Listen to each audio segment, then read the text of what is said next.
कलानुसार हरियाणामध्ये आता काँग्रेसला बहुमत मिळाले आणि काँग्रेस 65 जागांवर सध्या आघाडीवर आहे आणि कलानुसार हरियाणामध्ये काँग्रेसला स्पष्ट बहुमत मिळते असं दिसतंय।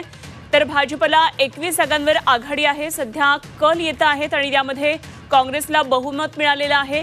एक्झिट पोलमध्ये सुद्धा काँग्रेसलाच बहुमत दाखवण्यात आलेलं होतं, त्यामुळे आता कलानुसार सुद्धा तोच ट्रेंड कायम दिसतोय। 65 जागांवर सध्या काँग्रेस आघाडीवर आहे। काँग्रेसला स्पष्ट बहुमत मिळताना दिसतंय कलांमध्ये, तर भाजपला 21 जागांवर सध्या आघाडी मिळालेली आहे। आज संपूर्ण भारताचं लक्ष हे हरियाणा आणि जम्मू काश्मीरच्या निकालांकडे आहे।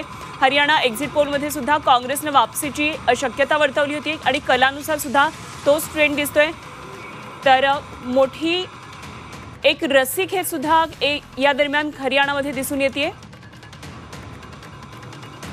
21 जागांवर भाजप आघाडीवर आहे। तर आपण जाऊया आता जम्मूच्या निकालांकडे। जम्मू काश्मीरमध्ये सुद्धा काँग्रेसची 42 जागांवर आघाडी दिसते। जम्मू काश्मीरमध्ये भाजप 29 जागांवर आघाडीवर आहे आणि सुरुवातीच्या कलांमध्ये काँग्रेसची मोठी आघाडी दिसते। कलानुसार काँग्रेसची बहुमताच्या दिशेने आता वाटचाल दिसते। जम्मू काश्मीर आणि हरियाणाचे निकाल, विधानसभांचे निकाल आज येत आहेत आणि काही वेळामध्ये हे कल स्पष्ट होऊन जागा कुठल्या नेमक्या हाती लागलेल्या आहेत हे स्पष्ट होणार आहे। तर कलानुसार काय नेमकी सध्याची अपडेट आहे जाणून घेऊया। आमच्या प्रतिनिधी उर्वशी खुना दोन्ही राज्यांच्या निकालांकडे लक्ष ठेवून आहेत। उर्वशी, काय नेमके महत्त्वाचे अपडेट येतात? हरियाणामध्ये तर काँग्रेसला स्पष्ट बहुमत आता कलांमध्ये दिसतं आहे, काय नेमकी जम्मू काश्मीरमध्ये सुद्धा परिस्थिती आहे? सध्या मी फरीदाबादमध्ये आहे, हरियाणामध्ये जे येतं, आणि हरियाणामध्ये आपण बघितलं तर काँग्रेस सध्या पुढे आहे, काँग्रेस आघाडीवर आहे। तसंच भाजप कुठे ना कुठे 20-21 जागांवर सध्या त्यांचा ट्रेंड सुरू आहे। खास करून एक महत्त्वाची सीट म्हणा तर ती म्हणजे लाडवा, जिथे स्वतः सीएम, कार्यवाहक सीएम जे आहेत नायब सैनी, ते स्वतः मागे आहेत। भाजपला हा कमबॅक होणार नाही असं सध्याच्या ट्रेंडवरून दिसून येत आहे। तसंच काँग्रेस कमबॅक नक्कीच करणार। भाजपची हॅट्रिक नाही होणार तर काँग्रेसची कमबॅक होणार।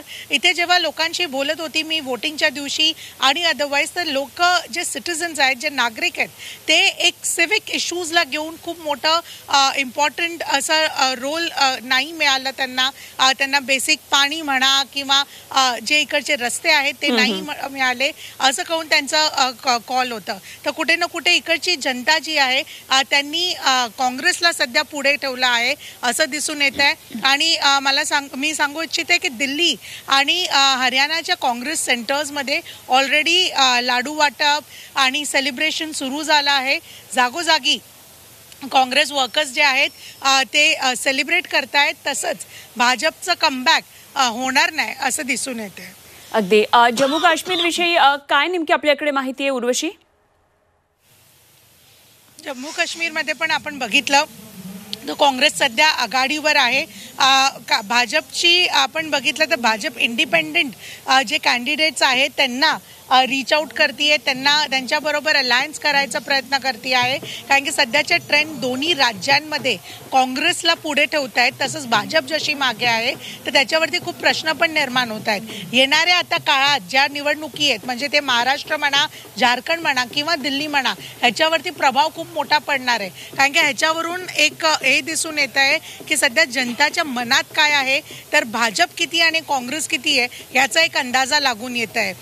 मी हरियाणामध्ये सध्या आहे आणि हरियाणामध्ये मी तुम्हाला सांगते की असे खूप प्लेयर्स होते, कुस्तीपट्टू म्हणा किंवा दुसरे जे कॅन्डिडेट्स होते ते भाजप सोडून काँग्रेसमध्ये आलेले आणि सध्या काँग्रेसची ट्रेंड पण पुढे होतीये। विनेश फोगाट जी आहे, जी नॅशनल लेवलपर्यंत पोहोचली, इंटरनॅशनल लेवलपर्यंत पोहोचली, तीही लढून पुढे आहे। तर सध्या जम्मू काश्मीर आणि हरियाणा दोन्हीमध्ये काँग्रेसचा विजय आता तरी दिसून येत आहे। अजून ही नुसतं पोस्टल बॅलेटची काउंटिंग आहे। हा पहिला जो कल आहे ते पहिला कलचा निकाल अजून यायचा बाकी आहे। तर पुढे आता काय होतं हे बघायचं ठरेल। निश्चित जरूर या सर्व घडामोडींवर लक्ष ठेवून राहा आणि आपल्याकडून माहिती जाणून घेत राहा। उर्वशी, धन्यवाद दिलेल्या सगळ्या सविस्तर माहितीसाठी। जाऊया पुढे महत्त्वाच्या बातम्यांकडे। तर कलानुसार काँग्रेसला 65 जागांवर सध्या हरियाणामध्ये आघाडी आहे आणि भाजप 21 जागांवर आघाडीवर आहे। स्पष्ट बहुमताकडे सध्या काँग्रेसची वाटचाल सुरू आहे।